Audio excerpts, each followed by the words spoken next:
Throw the lid on it. Set the side of it. So that's going to sit there until tomorrow. And basically, I will mix.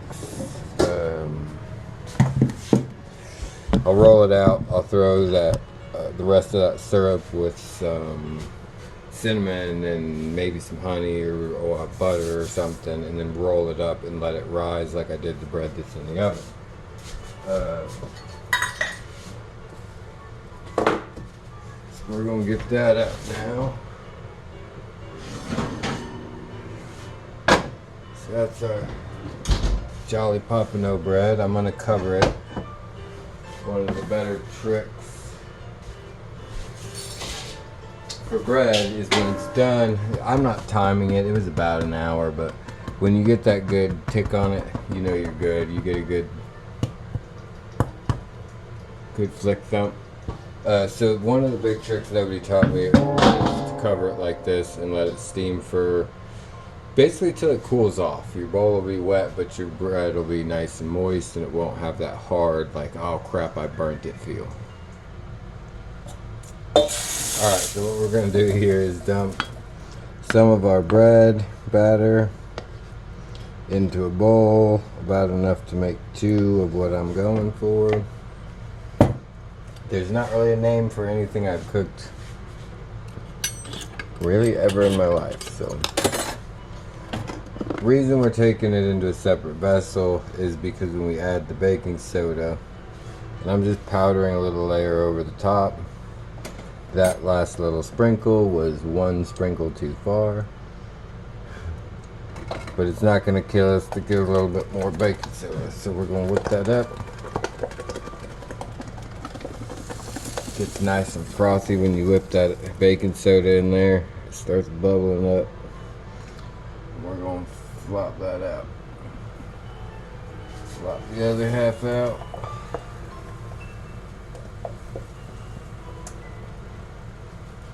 And then while that's doing its thing, we're going to take some of this bean and chicken that we fried up. Just throw it on top of there.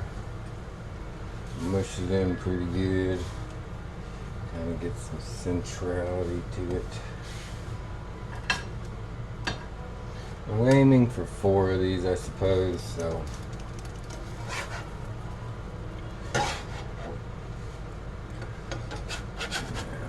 fold this up.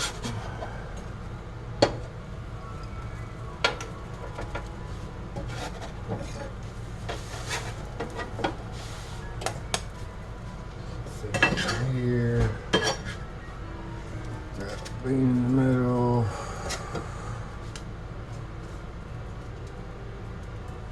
Yummy. Alright. So another thing you can do is throw cheese on here.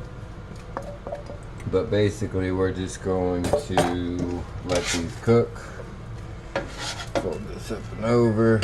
If you throw some cheese in there where you got a hole in the top and you flip it over, it'll fry and make you a nice little pocket.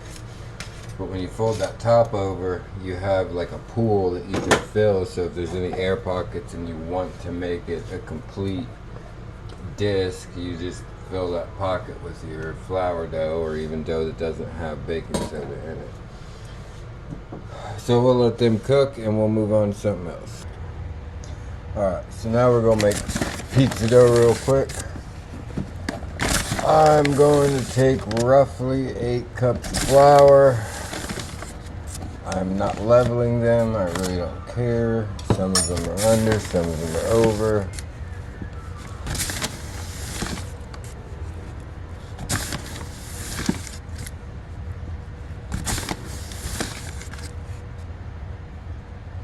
Primary difference with pizza is that you're going for probably, I mean, I just don't add milk. I use water instead of milk, so it's still about 3/4 to every 2 cups. So we're gonna go ahead and mix this up. All right, so I got about 2.5 cups of water and about a 1/2 cup of milk. We're gonna throw some honey in there. sharks and gargles. We'll throw some Italian in there. We want salt. 2, 3, about 3 teaspoons. There you go. About 4 teaspoons. We're gonna do olive oil. Pizza, you want a little bit more of a fry, so you like crispy instead of fluffy, so you want to add a little bit more olive oil depending on how much you're making. But I have not measured since I started learning, and everything we have made has been absolutely freaking delicious. I have had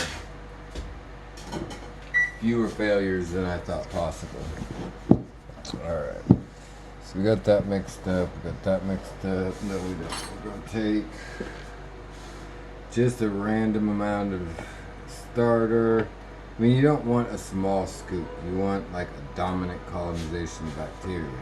If your starter is barely risen, you would probably want to put a little bit more effort into it. So I am, with the bacteria and stuff that you're cooking and the way cleanliness with this, you have to be sterile and clean.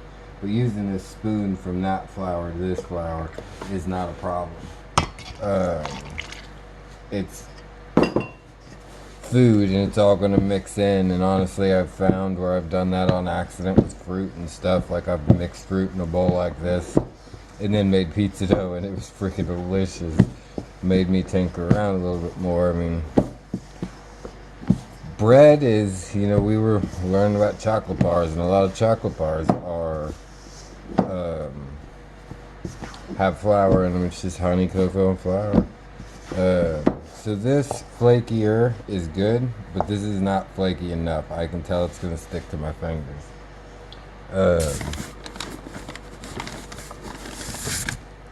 So we add more flour. Sorry, I'm saying so much. I will do my absolute darndest to cut that out.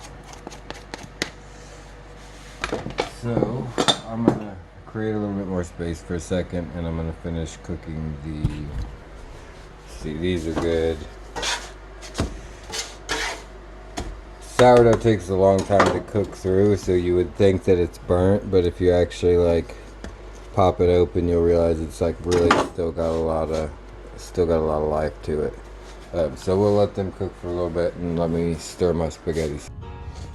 Get them dumped out. I'll let you watch me knead it for a while and throw bits of flour on the floor to have to clean up later.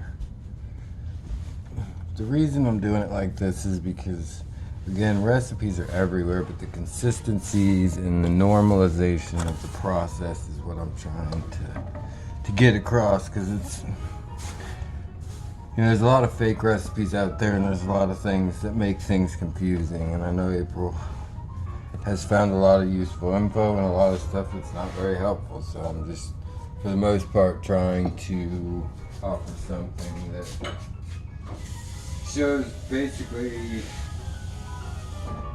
years of learning and working and tinkering with what messes with our body and what doesn't. So I let that get a little bit too dried out. And so we'll just add some fluids to it.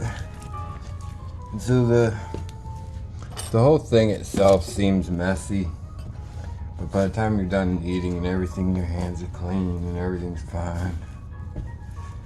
Alright, so I won't put through much of this. I'll let you learn how to knead bread yourself, and when I get it to the consistency we're looking for, we'll come back. Alright, we're right about, no, fully done. We're right about where we need to be as far as consistency. So as you're kneading it, you'll see it starts breaking itself to pieces. You'll see that consistency. It's not sticking to my hands real good. So we don't need to knead much more, especially with sourdough. I mean, the fermentation process, it's gonna rise, and then you're gonna roll all of them out and everything. So who really cares about all that? Stick this to it. Throw this out here. And so normally how I let these sit is I'll let them sit out while I'm doing stuff and while I'm awake. And then when I go to bed, I put them in the fridge.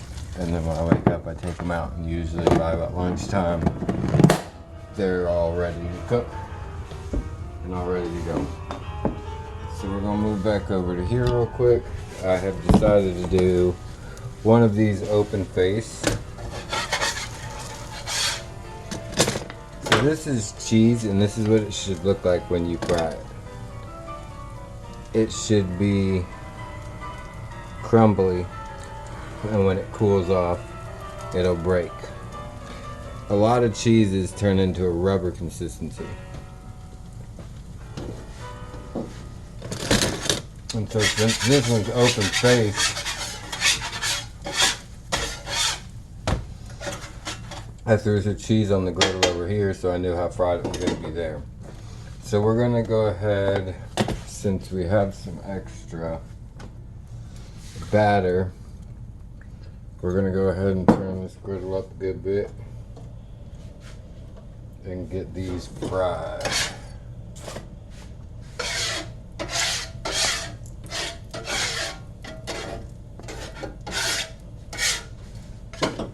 So I'm just going to basically use these as chips.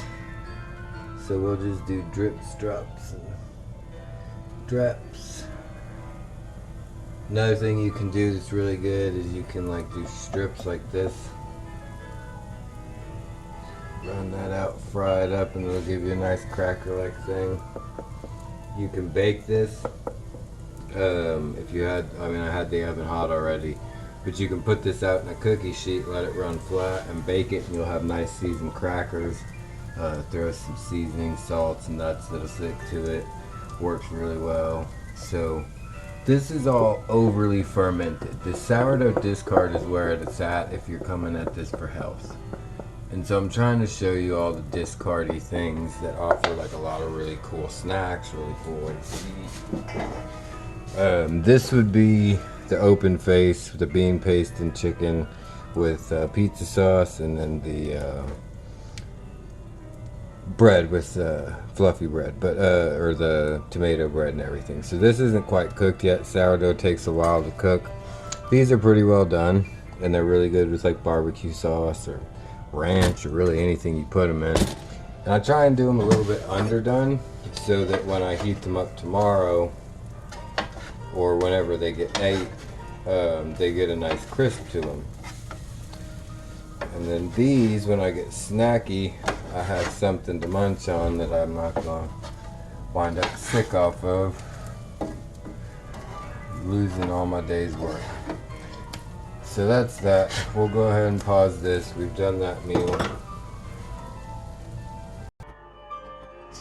Alright, so finally we're going to make a regular loaf of bread. This is 4 cups of water. We got, what is it? About 1.5 cups of milk. It's a little bit less.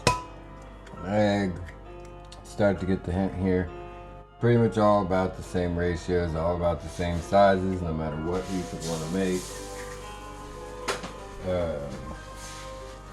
Egg, salt, whatever amount we feel like today. Go with a little bit of honey to help feed the ferment.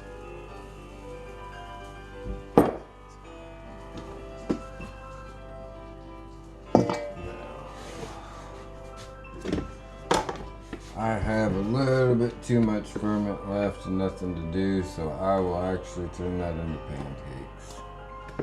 We really only need 1 scoop for this, but we'll do, actually, all this can be on hold for a minute. We'll do pancakes real quick. So I'm going to finalize the day with this sourdough. I'm going to dump off all this discard, and then I'm going to go ahead and rinse off the sides with water, but I'm not going to let the water run out from the sink. We don't have chlorinated water, so it doesn't matter. If you do, don't do this. But basically I use water to clean off the edges, and then I use that water to feed the next ferment. Hold on a second. Alright, so we'll take that liquid, and you're aiming for, you've heard double in size, probably. So you're looking to double in size. So if you do this over halfway full, it's going to push your lid off and you will have a mess. The consistency of this isn't important. You know, the less fluid it is, the more it's going to rise for the most part. But, you know, how I did the ginger bug, I basically took that fluid, did this process with it. I just used that fluid, added flour to it, let it ferment, and then I had my sourdough. So this is a good consistency to let it rise, put it up with, and do other things with. It's a little runny, I'll be honest, but I'm not going to do anything with it for a couple of days, and I don't want it pushing the lid off. So then we cover this with a coffee filter, just in case it does decide to overflow itself. Cover this with a rag, tie it over the top. I just do a slip knot. You can do rubber bands, but over the years they'll start wearing out on you and you'll get frustrated with finding crusty rubber bands in the corner from springing off. So hold on. Alright, I forgot we made pancakes already, so we're going to do biscuits because why not? So we're going to take that amount of discard, we're going to put some butter in there, we're going to put some salt in there. I like a good salty biscuit. Get rid of this. That's the sourdough. Basically, I'll leave it on the counter. It'll end up doing its thing by tomorrow. If I put it in the fridge, which I probably will, then we'll end up using that later. So basically all I'm going to do is take some baking powder, and for this amount we'll use about a tablespoon. That's about a tablespoon if I ever saw one, right?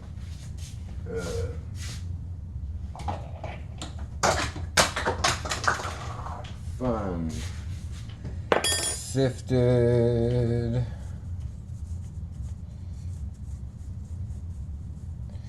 I'm going to throw some pepper in there, because I like pepper in my biscuits, just a little bit. And then we're going to mix that up. I need to add some more flour. And biscuits are rarely fully sourdough, so we're going to cheat on those. So basically I'm going to roll this up, get this rolled out, and show you the next step. It was still a little too moist, but it'll do the job. Throw some of that honey on there. Ooh, we're waiting for this. Be right back. Alright, I like my biscuits a little bit more moist, because they're going to fry. I like them to be, so basically you have to have the counter really well floured or they're going to stick to it. Roll this out. I'm going to melt some flour on the griddle. Wait, we get our flat layers.